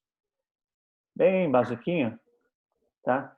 Eu vou falar aqui de ativo e passivo, mas fiquem tranquilos que vocês não vão ter que fazer balanço, análise de balanço, nada, tá? Deixa eu colocar um exemplo aqui. Só para vocês verem a fragilidade do nosso sistema financeiro. Então, aqui a gente já está entrando no sistema financeiro. O nosso sistema financeiro é frágil. E quando eu digo nosso, não apenas o do Brasil, tá? O sistema financeiro dos países são frágeis. Por causa aqui do que a gente vai estar vendo aqui. Vocês vão ver a que conclusão vocês chegam, tá? Então, vamos falar aqui do ativo e passivo, que isso daqui vai seguir vocês o resto da vida, gente. Ativo e passivo, tá? Então, vamos lá. Olha só a fragilidade do nosso sistema financeiro. O que é o sistema financeiro? O sistema financeiro é onde circula o dinheiro que vai possibilitar as transações entre as pessoas, tá? Então, assim, uma das instituições bastante conhecidas do sistema financeiro, quem é? São os bancos. Não são os bancos? Então, os bancos fazem parte aí do sistema financeiro, a veia principal, é a espinha dorsal do nosso sistema financeiro, tá? E qual é a finalidade de um banco? Por que o governo autoriza que haja existência de um banco? Alguém tem alguma sugestão? Por que o governo autoriza que existam bancos? Para fazer... Dos juros? Sim, tem a ver com os juros, mas vamos mais no básico. Para fazer mais o quê? no básico? Mais no básico. Um empréstimo a curto e longo prazo para fazer para as pessoas? Faz parte para capital de giro. Tá certo, não está errado, tá? Mas eu quero o conceito mais básico. Professor, está muito avançado. Para circular o dinheiro? Para facilitar a circulação do dinheiro? Para circular o dinheiro, vou até anotar aqui, circular o dinheiro. Circular o dinheiro. Circular o dinheiro. Boa, tá? Possibilidade de crédito? Para que haja possibilidade de crédito, sim, não é? Tá? O que mais? Eu acho que o banco é um concentrador de valores. Onde você guarda e o banco, ele com esse poder, ou seja, com esse saco, vamos imaginar um grande vasilhão cheio, ele pode fazer, mexer com isso, você empresta. Então, eu entendo mais ou menos como isso, né? Senão a gente continuaria guardando o dinheirinho lá no colchão, né? Uhum, sim. E aí, com isso o dinheiro não circularia. Oi? Para o quê? Ficar mais rico? Deixar o banco mais rico. Ah, sim, isso é claro, né? Isso sem dúvida. Né? Faz parte. Professor, seria para ficar de olho no dinheiro das pessoas também? É para ter um certo controle, né? Querendo ou não, o governo tem um certo controle, né? Na hora que a gente movimenta ali pelo banco, tá? Tudo isso está correto, tá? Mas o que se aproximou um pouquinho mais aqui do termo técnico que eu quero usar, tá? Do porquê da existência de um banco, foi isso daqui de circular o dinheiro, tá? Ou seja, o que um banco faz é a chamada intermediação financeira, tá? Então, os governos dos países, eles autorizam que haja a existência do banco, para quê? Para que ele faça a intermediação financeira. O que seria a intermediação financeira? O superavitário emprestar para o deficitário? Isso, exatamente. Exatamente. Aquelas pessoas que têm mais recursos, né? Eu consegui fazer essa intermediação. Pegar o dinheiro daquelas pessoas que têm mais recursos e passar para quem não tem. Então, assim, a gente sabe que existem muito mais pessoas sem recursos na economia do que pessoas com recursos. Não é isso? Vamos analisar aqui o país, tá? Então, assim, sabendo que o nosso sistema econômico é baseado no consumo, se eu não tivesse um mecanismo que possibilitasse que esses recursos das pessoas que têm recursos excedentes chegassem à mão daquelas pessoas que têm recursos escassos, não haveria o quê? O consumo, ou o consumo seria muito menor. Então, o nosso modelo econômico, ele não existiria se eu não existisse essa ferramenta de pegar dinheiro de quem tem e passar para quem não tem, para que essas pessoas que não têm também consumam. Porque o que a gente sabe? A gente sabe justamente isso, que tem muito mais pessoas, aliás, tem muito poucas pessoas com muitos recursos e muito mais pessoas com... Não, calma aí, me confundi, gente. Tem poucas pessoas com muitos recursos e muito mais pessoas com poucos recursos. Não é isso? Tá? Então, o que ocorre? Se eu sei que tem poucas pessoas, se a maior parte das pessoas no meu país não tem recursos, o meu consumo estaria comprometido. Então, eu tenho que ter um mecanismo que promova a intermediação financeira. Tá? Então, os bancos existem para isso, para fazer a intermediação financeira. Então, o banco vai lá, na prática, ele pega dinheiro de quem tem e passa para quem não tem. Tá? Então, olha só, vamos colocar um exemplo aqui. Ó. Então, existem na economia os agentes que a gente chama de superavitários, que são essas pessoas que têm recursos excedentes, em sobra, independente do grau de sacrifício que você faça para sobrar esse dinheiro. Tá? Então, sobrou lá R$200 que você vai colocar na sua poupança, ainda que tenha sido um sacrifício enorme, você é considerado aí agente superavitário da economia, tá certo? Então, vamos supor, vamos pegar vocês aí, vamos supor que vocês sejam os agentes superavitários da economia, tá? Então, vocês vão lá e se juntam aí e vão fazer uma conta poupança. Estão aí no 8º semestre, né? Então, falar, vamos aí, cada um sobrou um dinheirinho, vamos guardar R$1.000 aí todo mundo, tá? É uma turma grande aí de 60 alunos, então, cada um junta lá e vai abrir uma conta no banco. Tá? Uma conta poupança, vamos colocar aí uma conta poupança. Então, vai juntar R$1.000 de cada um aí e vai fazer uma conta poupança para fazer uma festona aí de formatura. Então, R$1.000 vezes 60 alunos, R$60.000. Vocês vão pegar e vão levar esse dinheiro lá para abrir a conta no banco. Tá? Essa conta poupança que vocês vão estar abrindo, ela vai estar no balanço patrimonial do banco. Essa conta poupança, ela faz parte do ativo ou do passivo do banco? O que vocês acham? Do banco? Do banco. Passivo. Passivo. Não é isso? Tá? Olha só, conta poupança do 8º ADM. Tá? 60 mil. Isso aqui acho que a gente já até explicou algo parecido quando a gente está falando lá de composição de endividamento, essas coisas, tá? Mas vamos lá.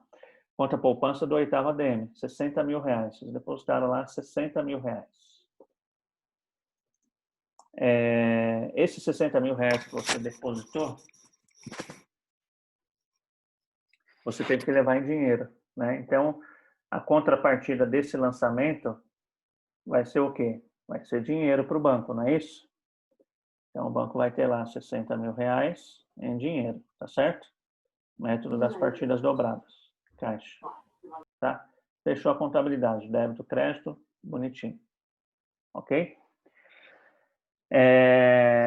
Então, vocês são os agentes da economia superavitários. Vocês depositaram lá R$60.000 no banco. Então, o que o banco fez? Ele pegou o recurso de vocês. Ele fez a captação do recurso de vocês.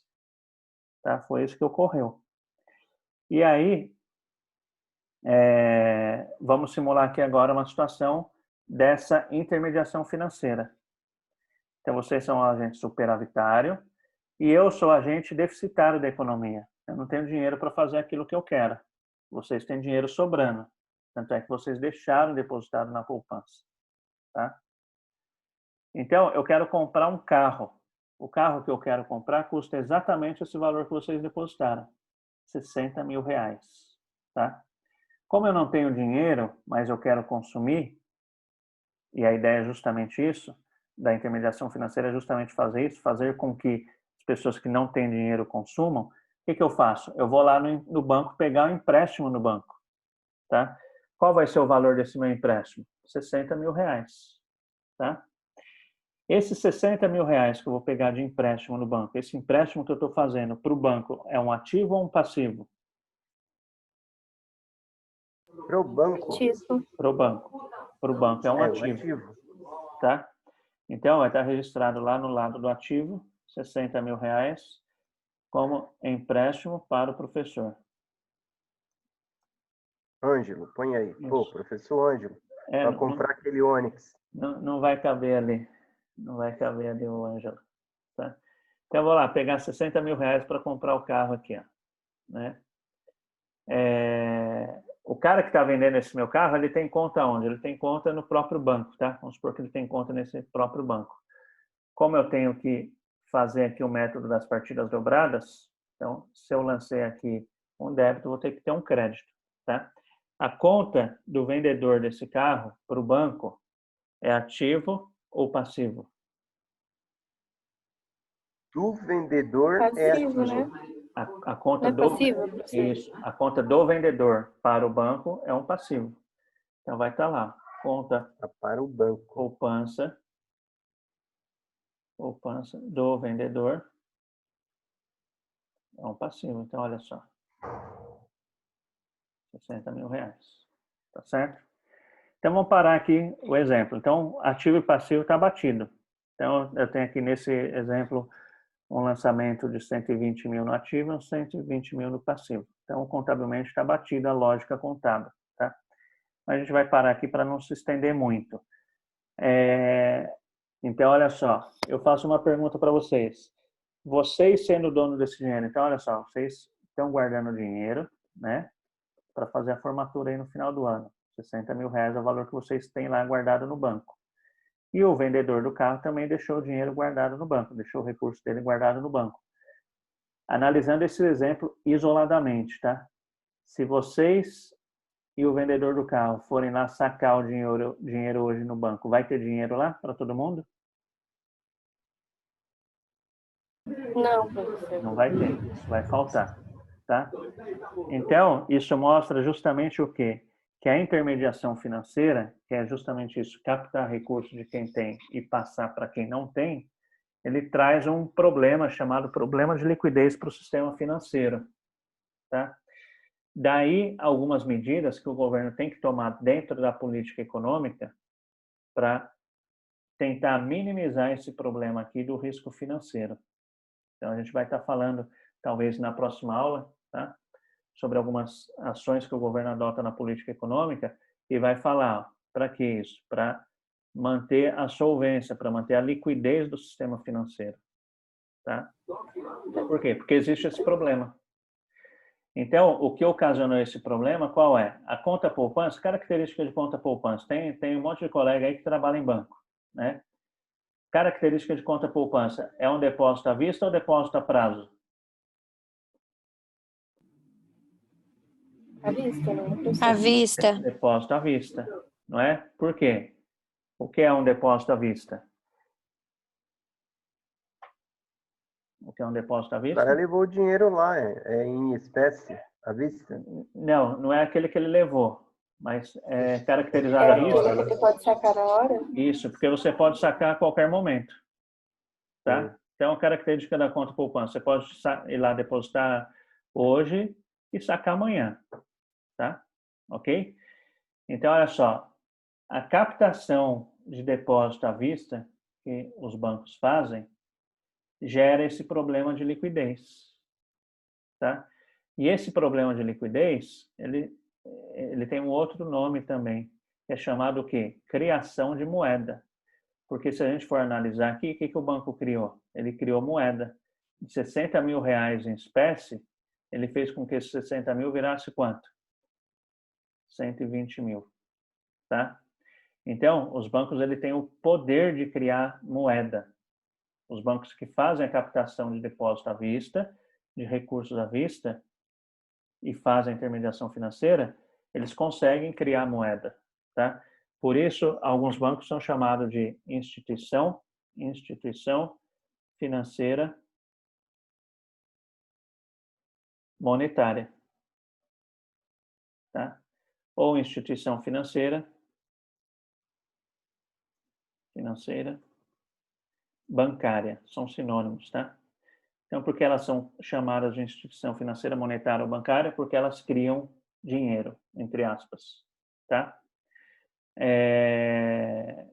Existem bancos que são considerados como instituição financeira não monetária. Instituição financeira não monetária. Ou, é até contraditório isso, mas existem bancos que são chamados de instituição financeira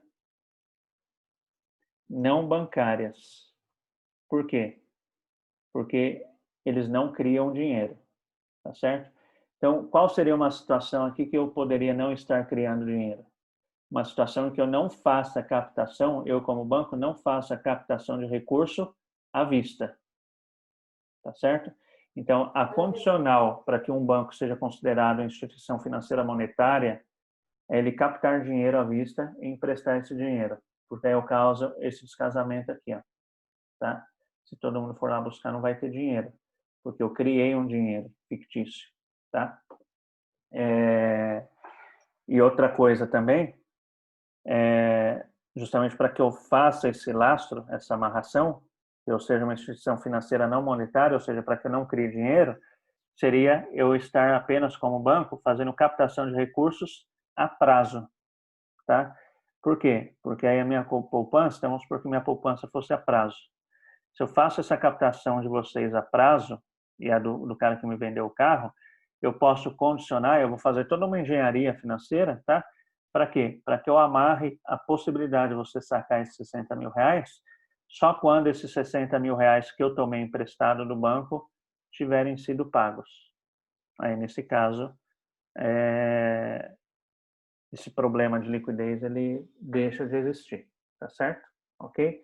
Mas, assim, a gente vai estar vendo aí ferramentas que o governo usa para minimizar esse problema que é chamado problema de liquidez, tá certo? E o último probleminha, para a gente já ir para a reta final, né? Um grande problema que tem aí na questão monetária, ou seja, na questão do dinheiro em circulação no país, é essa questão aqui, ó. Deixa eu abrir aqui a fotinho para vocês. Olha só. O dinheiro vivo. Moeda. A moeda em circulação, o dinheiro vivo, tá? O dinheiro papel. Acho que eu vou até deixar para a aula que vem, já estamos 2 horas aí, né? Então, aqui, essa questão de emissão de dinheiro, ela gera um problema muito sério para a economia. Tá? Alguém tem alguma sugestão do que pode ser o problema, aliás? As pessoas guardam dinheiro em casa, as moedas. Tem essa questão da circulação, mas não é esse problema em si que eu quero destacar agora. Seria um dinheiro sem lastro, né? Você ter mais papel do que valores, moeda, riqueza, de fato. Isso, exatamente. Eu não ter lastro, tá? Então, qual é o lastro da nossa moeda? Então, por que você aceita uma nota de 50 reais como 50 reais? Né? Então, assim, essa questão da emissão de dinheiro por papel, tá? Ela tem que ter um cuidado muito especial aí do governo, dentro da administração da política monetária, por causa dessa questão da emissão de dinheiro com lastro, tá? E o lastro, ele tem a ver com o quê? Com a reserva de riqueza do dinheiro, tá? Reserva de riqueza. Então, esses 50 reais aqui, essa cédula de 50 reais, ela representa que reserva de riqueza? Então, ela representa aí um valor nominal de circulação, né? Mas ela tem uma riqueza, né? Ou seja, ela tem fundo? Não sei. Aí a gente começa a ver isso daí na aula que vem para não ficar pesada, porque o assunto se estende um pouquinho, tá certo? Ok? Então, esse é um dos motivos também do porquê o governo tem que ter cuidado aí com a política monetária, tá? Com esse dinheiro em circulação, dinheiro em espécie também, tá? Ok? Acho que na prática, né, a gente volta a ter o mesmo problema, ou seja, você deixou de ter aqueles 60 mil reais que você ia comprar aquele Onix lá, e passou a ter o Onix, né? Uhum. Se você vender o Onix, você vai ter os 60 mil de volta. Sim. Uhum, Seria sim. o lastro. Mas vamos deixar para outra aula. Boa noite. Isso, a gente vai continuar na outra, para fazer a emenda aí com a próxima aula. Tá bom, gente?